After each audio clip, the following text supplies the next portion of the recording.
ಆತ್ಮೀಯರೆಲ್ಲರಿಗೂ ನಮಸ್ಕಾರ. ಗೃಹ ಕಲಾನಿಧಿ ಚಾನಲ್ಗೆ ಸ್ವಾಗತ.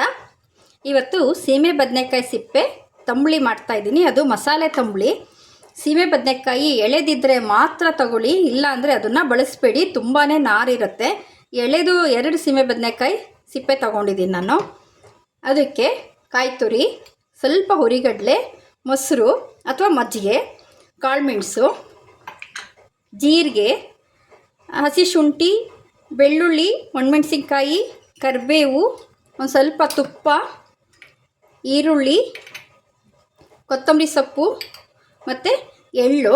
ನಾನು ಭಾಳಷ್ಟು ಅಡುಗೆಗೆ ಎಳ್ಳು ಹಾಕೋದನ್ನು ನೀವು ನೋಡಿರ್ತೀರ. ನಾನು ಎಳ್ಳು ತುಂಬಾ ಬಳಸ್ತೀನಿ. ಆದರೆ ಒಂದೇ ಸಲ ಒಂದು ಪದಾರ್ಥಕ್ಕೆ ತುಂಬಾ ಎಳ್ಳು ಹಾಕಿ ಮಾಡಿದರೆ ಅದು ಅಡ್ಡ ಪಿತ್ತ ಆಗುತ್ತೆ. ಆ ಥರ ಅಡ್ಡ ಪರಿಣಾಮ ಜಾಸ್ತಿ ಆಗೋದ್ರಿಂದ ಪ್ರತಿ ಅಡುಗೆನಲ್ಲೂ ಅದರದ್ದು ಒಂದು ಅಂಶ ಇರೋ ರೀತಿಯಲ್ಲಿ ಬಳಸ್ತೀನಿ. ಇದು ಹೆಣ್ಣುಮಕ್ಕಳ ಆರೋಗ್ಯಕ್ಕೆ ತುಂಬಾ ಒಳ್ಳೆಯದು. ಎಳ್ಳು ಕಪ್ಪು ಅಥವಾ ಬಿಳಿ ಎಳ್ಳು ಯಾವುದಾದ್ರು ಒಂದು ರೂಪದಲ್ಲಿ ಬಳಸಿ. ಈ ಸೀಮೆ ಬದನೆಕಾಯಿ ಸಿಪ್ಪೆ ವಿಟಮಿನ್ ಇ ಇರುತ್ತೆ ಅಂತ ಹೇಳ್ತಾರೆ. ಆದರೆ ಇದು ರುಚಿಯಲ್ಲಿ ತುಂಬ ಬ್ಲ್ಯಾಂಡ್, ಇದು ಸಪ್ಪೆ. ಆದ್ದರಿಂದ ನಮಗೆ ಇಷ್ಟೊಂದು ಮಸಾಲೆ ಪದಾರ್ಥಗಳು ಬೇಕಾಗುತ್ತೆ. ಸಾಮಾನ್ಯ ತಂಬುಳಿ ಅಂದ ತಕ್ಷಣ ಅದನ್ನು ನಾವು ಬೆಣ್ಣೆ ಒಳಗೆ ಹುರಿತೀವಿ.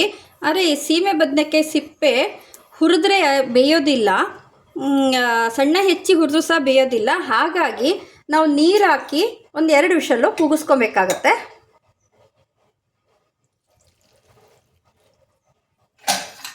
ಚಳಿಗಾಲದಲ್ಲಿ ಸೀಮೆ ಬದನೆಕಾಯಿ ತುಂಬಾ ಕ್ರಾಪ್ ಬರುತ್ತೆ. ಇದು ತುಂಬಾ ಬೆಳೆಯುತ್ತೆ ಒಂದು ಬಳ್ಳಿ ಇದ್ದರೆ. ಹಾಗಂತೇಳಿ ಅದ್ರ ಸಿಪ್ಪೆನೆಲ್ಲವನ್ನು ನಾವು ತಿನ್ನೋಕ್ಕಾಗಲ್ಲ. ಅಪರೂಪಕ್ಕೆ ಒಂದೊಂದು ಸಲ, ತಿಂಗಳಿಗೆ ಒಂದು ಸಲ ಈ ಥರ ತಂಬುಳಿ ಮಾಡ್ಕೊಬೋದು.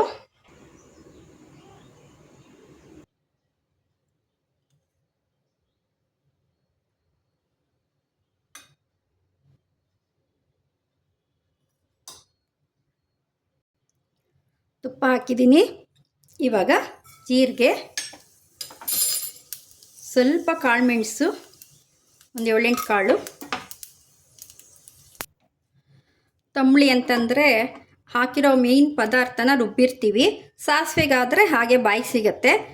ಒಂದು ಸ್ವಲ್ಪ ಶುಂಠಿ, ಒಂದು 2 ಎಸಳು ಬೆಳ್ಳುಳ್ಳಿ, ಒಣಮೆಣಸಿನ್ಕಾಯಿ, ಒಂದು ಸ್ವಲ್ಪ ಕರಿಬೇವು, ಜೊತೆಗೆ ಸ್ವಲ್ಪ ಎಳ್ಳು.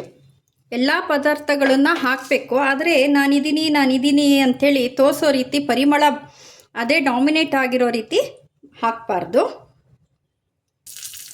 ಬೇಸಿಕಲಿ ತಂಬುಳಿ ಅಂದರೆ ಕಾಳುಮೆಣಸು, ಜೀರಿಗೆ ಮಾತ್ರ ಹಾಕ್ತಾರೆ. ನಾನು ಅದ್ರ ಜೊತೆಗೆ ಇವುಗಳನ್ನೆಲ್ಲ ಸೇರಿಸ್ತಾ ಇದ್ದೀನಿ. ಯಾಕೆಂದರೆ ಸೀಮೆ ಬದನೆಕಾಯಿ ಸಿಪ್ಪೆ ತುಂಬ ಬ್ಲ್ಯಾಂಡ್, ಅದು ಅದಕ್ಕೆ ಆದ ಒಂದು ಅರೋಮಾ ಆಗಲಿ ರುಚಿ ಆಗಲಿ ಇಲ್ಲ. ಇದಾಯಿತು. ರುಬ್ಕೊಳ್ಳಿಕ್ಕೆ ಕಾಯಿ ತುರಿ, ತುಂಬ ಕಡಿಮೆ ಪ್ರಮಾಣದಲ್ಲಿ ಹುರಿಗಡಲೆ, ಯಾಕೆಂದರೆ ಆ ಸಿಪ್ಪೆನೇ ತುಂಬ ಮಂದ ಬಂದುಬಿಡುತ್ತೆ. ಮತ್ತು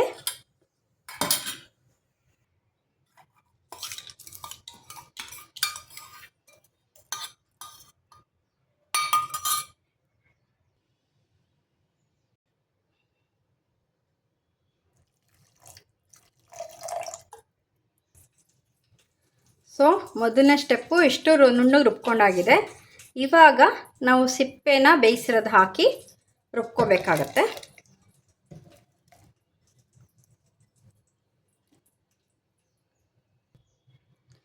ಈ ತಂಬುಳಿಗಳೆಲ್ಲ ಸಾಮಾನ್ಯ ಒಂದು ಹೊತ್ತಿಗೆ ಮಾತ್ರ ಚೆನ್ನಾಗಿರುತ್ತೆ, ರಾತ್ರಿಗಷ್ಟು ಹಿತವಾಗಿರಲ್ಲ. ಒಂದು 5 ವರ್ಷಗಳ ಹಿಂದೆ ಅಡುಗೆ ಮಾಡೋ ಗೃಹಿಣಿಗೆ ಮತ್ತು ಮನೆ ಅಡುಗೆಗೆ ಅಷ್ಟೊಂದು ಒಂದು ಗೌರವ ಅಂತ ಇರಲಿಲ್ಲ. ಇವಾಗ ಮನೆ ಅಡುಗೆ ಅಂದರೆ ಅದು ಲಕ್ಸುರಿ ಅಂತಲೇ ಆಗಿದೆ.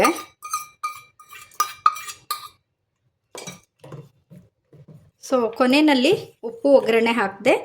ಈರುಳ್ಳಿ ಸಣ್ಣದಾಗಿ ಹೆಚ್ಚಿರುವಂಥದ್ದು, ಅಲ್ಲಲ್ಲಿ ಬಾಯಿ ಸಿಗ್ತಾ ಇದ್ದರೆ ಚೆನ್ನಾಗಿರುತ್ತೆ. ಒಂದು ಸ್ವಲ್ಪ ಕೊತ್ತಂಬರಿ ಸೊಪ್ಪು, ಆಮೇಲೆ ಮೊಸರು. ಇದು ಹಾಕಿದ ತಕ್ಷಣ ಒಂದು ಅರ್ಧ ಗಂಟೆ ಒಳಗೆ ಬಳಸಿದರೆ ತುಂಬ ತಾಜಾವಾಗಿರುತ್ತೆ, ಫ್ರೆಶ್ ಆಗಿರುತ್ತೆ.